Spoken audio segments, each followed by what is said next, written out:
Today, we gain wisdom from mother, model, mentor, Sabrina Golden, owner of Sabrina Golden LLC. Listen to our dialogue about purpose, pain, pleasure, and parenting. And now, making peace from the pieces with Sabrina Golden. Today we have a young lady that's going to be joining us. Oh man, didn't technically grow up together, but we met each other as young people and got to spend a portion of our lives together in the church world. Y'all know I'm a pastor, so my whole life been in the church. So I be meeting all sorts of people. But at the same token, it's amazing the way God continues to allow us to intersect. And I saw this young lady a couple of years back, and I was like, wow, at some point, I gotta have a good sit down conversation with her because I know she's been through so many things and has a lot of wisdom and experiences that she could offer that could help us have a great discussion. So I'm going to bring her in, and that is Sister Sabrina Golden. What is Hello, everyone. Good evening. Tell us about yourself, Sister Golden. Well, my name is Sabrina Golden. I'm a mother of 3 beautiful children. I'm a model, actress, a makeup artist. I co-host on a talk show called Boss Up Houston. And then I also have my own segment called Golden Opportunities where I highlight entrepreneurs, artists. I mean, I travel, I eat food. So I do a lot of stuff. Yeah, and that's why when we were talking about what we could do as a podcast and say, well, let's put together a flyer, let's give a theme to it. Immediately, I saw all these different pieces that your hands touch, and I said, wow, how does Sabrina Golden have peace among all of these different pieces? It would seem that you got so much going on that you would just be a mess. But when I talk to you and see you, you got it together. So tell us, how do you make peace from all of the different pieces? Well, first is balancing. I balance. I make sure, although I have a busy schedule, to make time for my friends, my family. I make sure everyone is good. Because what I love is seeing people smile. I love seeing the joy. When they're sad, I'm sad. So I try to do the best I can as, with my life being distributed with everybody and also having time for myself. Yeah, I like what you're saying because right now everyone's talking, man, you got to secure the bag. You got to secure the bag. You got to secure the bag. And that's all well and dandy. But if you don't secure joy, if you don't secure peace, if you don't secure those relationships, you'll have that bag and all you'll have is that bag. No peace. I've seen a lot of people like that. And I was like, that's not what I want. That's not what I want. See, I'm the type of person that's like, I'll see somebody else do it. And I'm like, that didn't work out for them. Let me try something else. Yeah, it would seem like we'd be smart enough to learn from others.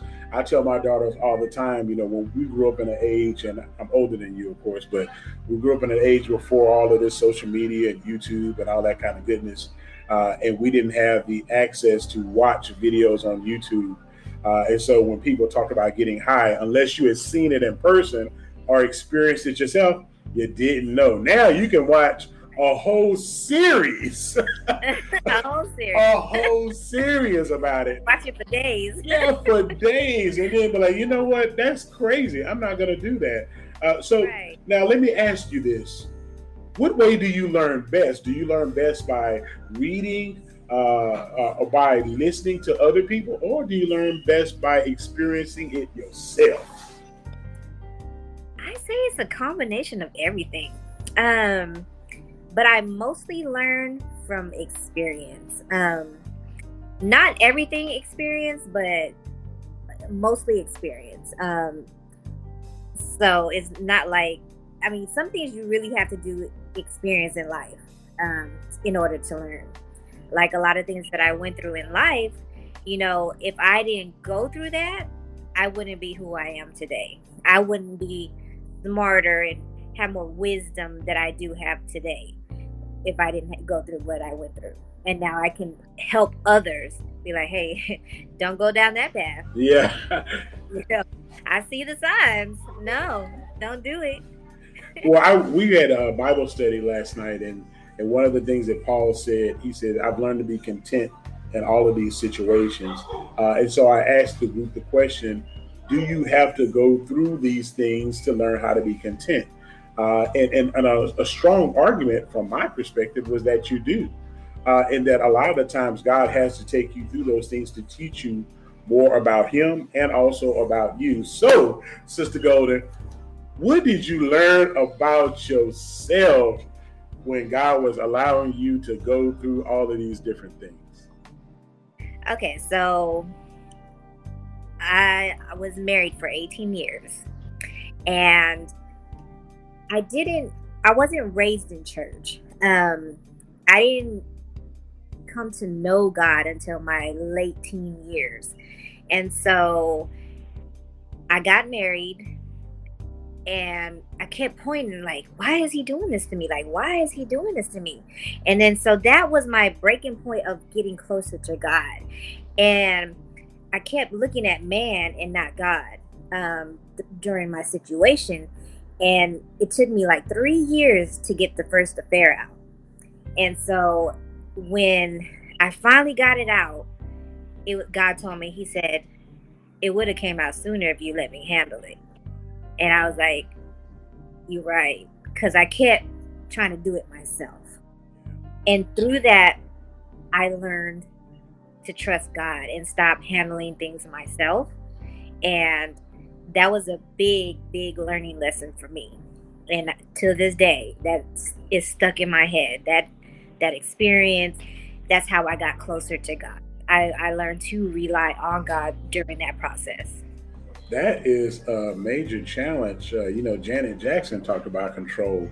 That was our thing. Come on now, you know, right. We was raised up wanting that control, because that's what right. Janet sang about that with such passion. We knew the video to heart, and all of us at some level we wanted that control.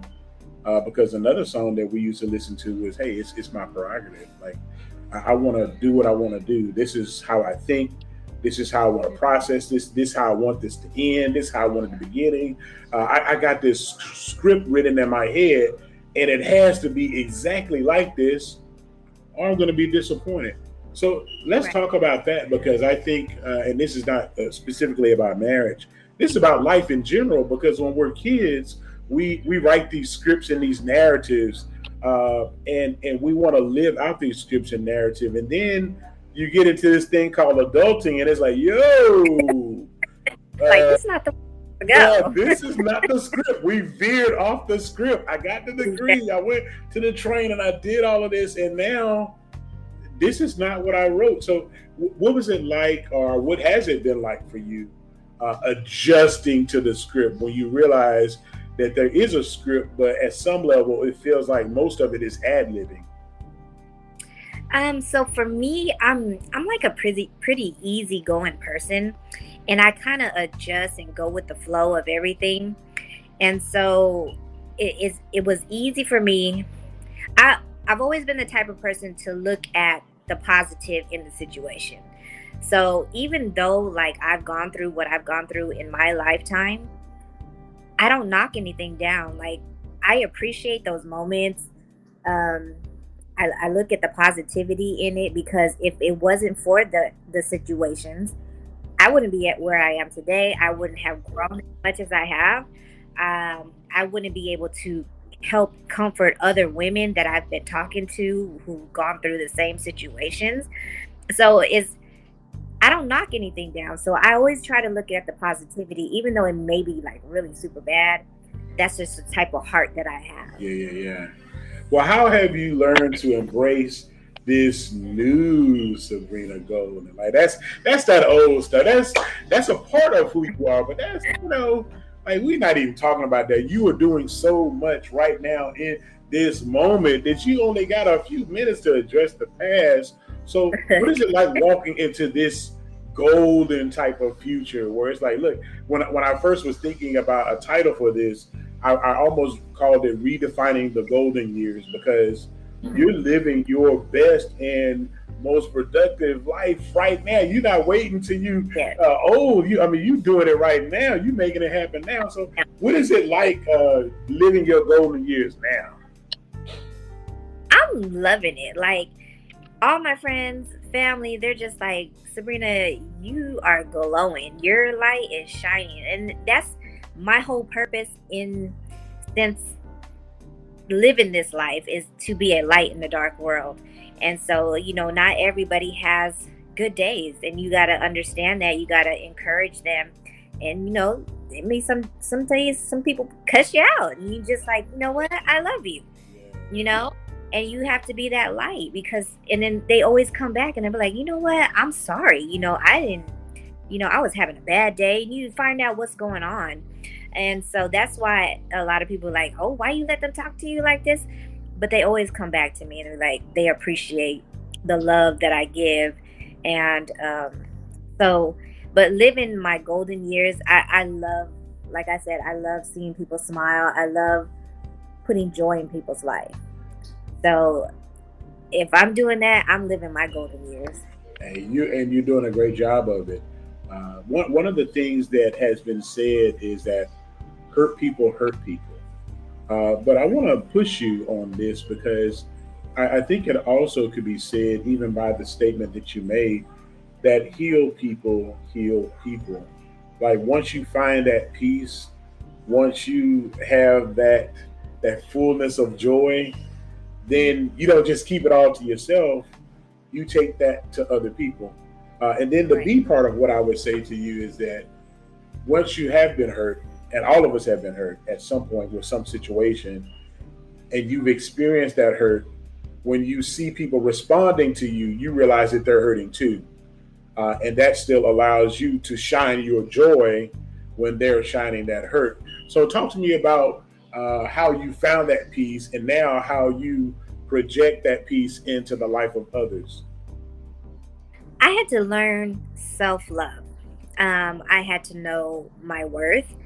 I had to know what made me happy.